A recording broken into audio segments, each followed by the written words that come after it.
Hello students, welcome to Legacy IAS Academy. So today we are going to discuss about the reasons behind World War First, and in this particular video we are going to discuss 5 major reasons that have led to outbreak of World War II in the Europe. So this is going to be the video in the World History series. So first of all, to give you introduction about World War One, we know that it is a war which is also referred by historians as war to end all the wars, because before the outbreak of World War One there are several different conflicts, different confrontation were going on between different empires, European empires, and to end all this war, finally there was an outbreak of World War One. Overall, we know that the duration of World War was roughly for a period of 4 years, and it lasted somewhere between July month of 1914 up to 11th November 1918. The most catastrophic part of the World War One was that after the end of this particular war, it is believed that almost 17 million people have lost their life, and in those, around 100,000 American troops were also included. This 17 million figure is not only military figure, but it also includes the casualties who were not directly involved in war, but they were kind of collateral damage of the war. Now, if you talk about the different viewpoint of historians all across the world, it is very difficult to pinpoint exact reasons or pinpoint all the reasons that might have led to the outbreak of World War One, and that is why we can say the causes of war or talking about the causes of war is a much more complicated task. However, in this particular video, we will try to simplify the things, and in the timeline of events of World War One, in today's video, we will try to provide you an overview of most frequently cited events that has led to war, and there is no doubt among historians that these actually were the reasons behind the outbreak of this particular war. So before we understand that what are the 5 major reasons, first we have to understand that the mutual defense alliances that different empires at that time had created themselves was the background that has led to development of World War One. So for example, if we talk about what is mutual defense alliances, now this is a term that is even used in the common day parlance even today, and simply we can say these are such alliances and such treaty which are signed between two or more than two countries, where if one country is attacked, then the alliance partner or the defense alliance will come and help those countries to defeat the aggressors. Similar such alliances existed before the World War One also, and some of the notable alliances you can see on the screen. For example, we have the dual alliance that was between France and England. We have Austro-Serbian alliance between Austria, Hungary, and Serbia. Then we have Triple Alliance, Franco-Russian alliance, Entente Cordiale, which is a very important alliance. Here we have the alliance that is signed between Britain, France, and the Russia. Then we have the Triple Entente, again Britain, France, and Russia. Triple Entente, no separate peace. So in the background of these alliances that actually persisted or actually was prevalent before the World War One, this was something that we can say led to the outbreak of the war. So let us try to understand that what actually has happened. So just preceding to the outbreak of World War Two, World War One, Austria-Hungary has declared war on Serbia, and the reason was very simple. It was due to the imminent cause was the assassination of Archduke Franz Ferdinand of the Austria-Hungary in the Bosnia, and it was believed that it was a Serbian nationalist who has killed the Archduke Franz Ferdinand. About the Archduke Franz Ferdinand assassination, we will also discuss in the later part of video. So Austria-Hungary declared war on Serbia, and as we can see, these are the alliances that were persisting at that time. And the first, if you look at the first table here, we can see the Russia and Serbia has a mutual defense alliance. Thus, when Austria-Hungary declared war on Serbia, Russia came to aid of Serbia. The reason was very simple, because both Serbia and Russia had ethnic similarity, because both of these nations are populated by the Slavic people. Then once Russia came to aid of Serbia, as you can see that Germany has an alliance with Austria-Hungary. So when Russia started to mobilize its army, Germany became very worried, and thus Germany also declared war on Russia, because it will fulfill two objectives. First of all, Germany will be able to help Austria-Hungary as per their mutual defense alliance, and also Germany will be able to fight Russia, of which it was very worried about. Now, as Germany declared war on Russia, we can see here that Russia and France have an alliance that is called as Franco-Russian alliance, and thus France has to come in aid or come for the aid of Russia. Thus France also enter into this particular war. Now, what happens once France decided to enter the war from the Russia and Serbian side? Germany thought that if France attacked Germany, it will not be able to hold two front war, because one front it is fighting with Russia, on the other front it is fighting with the France in the east. Thus, Germany said that before France can attack Germany, it will attack France via Belgium. Because if you look at the map of Europe, you will see that between France and Germany, we have a small country that is Belgium. And Germany thought that through Belgium, they will be able to move at very quick pace, move at very fast pace, and will able to enter and defeat French army.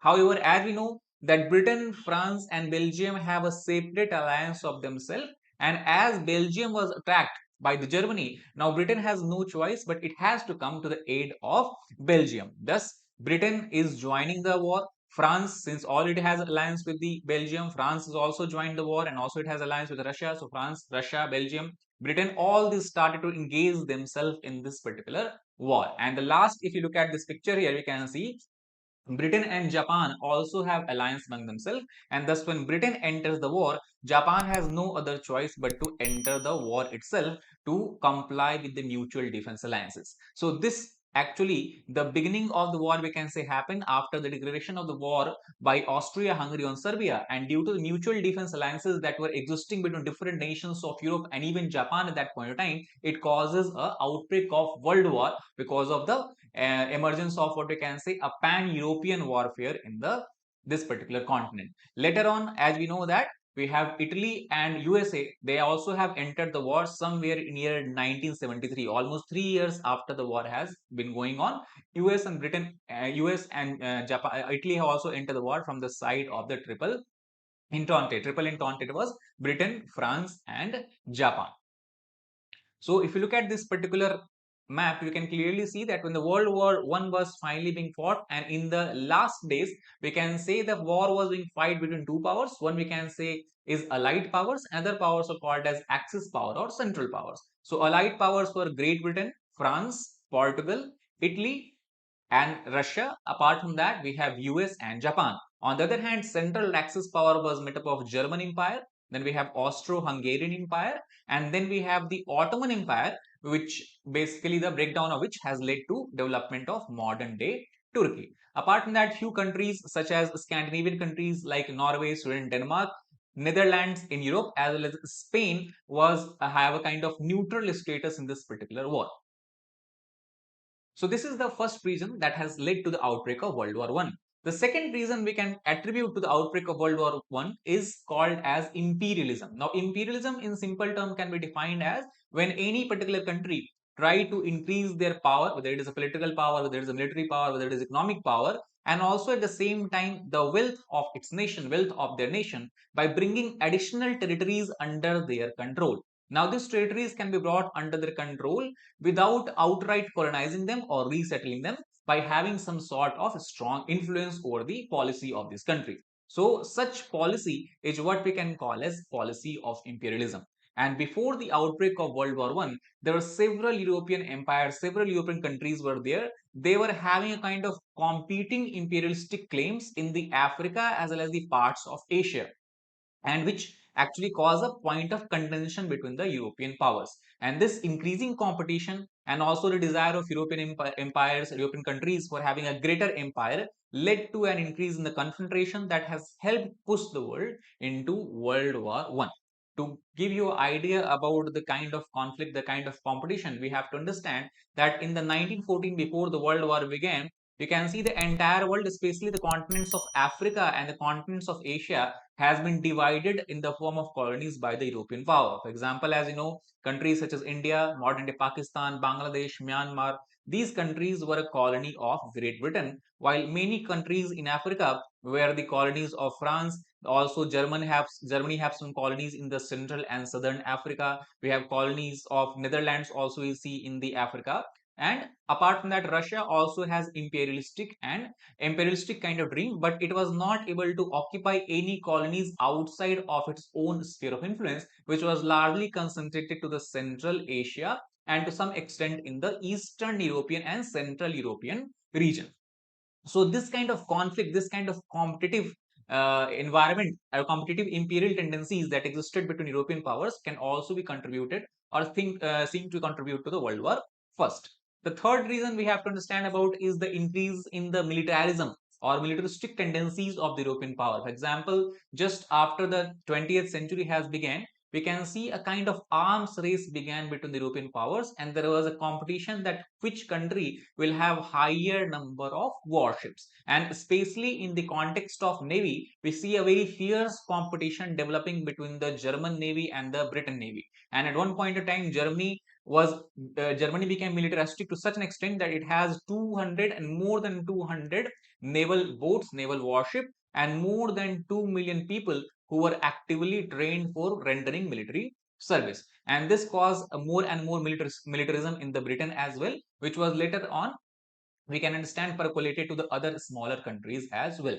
At the same time, in the 1905 war, Russia has been defeated by the Japan, and thus Russia also wanted to increase its sphere of influence, wanted to restore back its lost prestige, and thus it also began, or we can say it also started to follow the path of militarism. And we can see that during this time we have a very great influence of military leadership or military thinking on the public policy making of Russia, and even in Germany and Britain. So thus what we can say, till now we have the imperialism, we have the mutual defense alliances, pact and agreements that is existing between several nations on the basis of ethnicity, and also we have the militarism that has increased in the during the beginning of the 20th century. The next reason we can give or attribute to the outbreak of World War I is the feeling of aggressive nationalism among the European powers. That time, European colonial powers saw themselves as superior nations, and Britain thought that it was a superior nation, Germany thought that it was a superior nation, Russia have its own superiority complex, and due to this, there was a level of prestige that also came to these countries with being a powerful European empire, because a country which has the highest number of colonies, a country which has a control over large swaths of economic resources all across the world, obviously they will be considered as very, very powerful, and thus they will have a level of prestige, a status of prestige that will be attached. Thus, not following the aggressive nationalistic path would mean loss of influence or possibly the loss of empire. And that is why whenever such kind of situation develop, the country cannot or do not have any choice to play a neutral role or to play a kind of what you can say pacifist role, but it has to become aggressive nationalist. And that what we see that has happened due to the pact of mutual alliances. For example, you talk about Russia wanted to. I told you that Russia wanted to gain back its prestige, which it has lost during the loss in the Russo-Japanese War of 1905. France wanted to take advantage of this war developing in Europe and wanted to take back its territories such as Alsace-Lorraine. Germany also wanted to defeat Britain in the in the war of prestige, and Britain also wanted to maintain its control over the large number of colonies which it has over the African and Asian subcontinent, including India. So thus aggressive nationalism kind of tendencies and thinking were quite prevalent among the ruling classes of these countries that have also facilitated the outbreak of World War I and inclusion of several countries in the particular war. However, if you talk about the immediate cause of the World War I, it can clearly be agreed that it was the assassination of Archduke Franz Ferdinand. So basically, Archduke Franz Ferdinand was on his visit to Bosnia and Herzegovina, and there a Serbian nationalist terrorist group Black Hand sent a terrorist to attack and kill Archduke. However, the Archduke's driver was quite aware about this, and we can say quite attentive about this. And when the grenade was thrown by these Black Hand members, his driver was able to basically get away from the path of this grenade, and thus he was able to save the life of Archduke. However, later in the same day, another Serbian nationalist by the name of Gavrilo Princip, he shot the Archduke and his wife when they were on a visit or when they were on traveling in the city of capital city of Bosnia and Herzegovina, that is called as Sarajevo. Now, the reason why Serbian nationalists wanted to kill Archduke Franz Ferdinand was very simple, because that time Bosnia and Herzegovina was part of Austrian Empire, and Bosnia and Herzegovina has large number of ethnic Serbs who wanted to become member or who wanted to become a territory or part of the Serbia. And the Serbia has an alliance with the Russia because of the commonality of the Slavic race. So that is why, since ethnic Serbs are not happy with because they not wanted to be under the control of Austria-Hungary Empire, and that is why they carried out the assassination of Archduke Franz Ferdinand. And once Archduke Franz Ferdinand was killed, as we have discussed in the beginning of the video, same thing will happen. Austria-Hungary, due to the killing of its Archduke, attacked Serbia. Due to this, Russia has to involve in war. And once Russia entered the war, then all other nations, due to the mutual agreement, has to enter the war. That's what we can say in conclusion, that World War I, once it began, it has also caused a change in the warfare.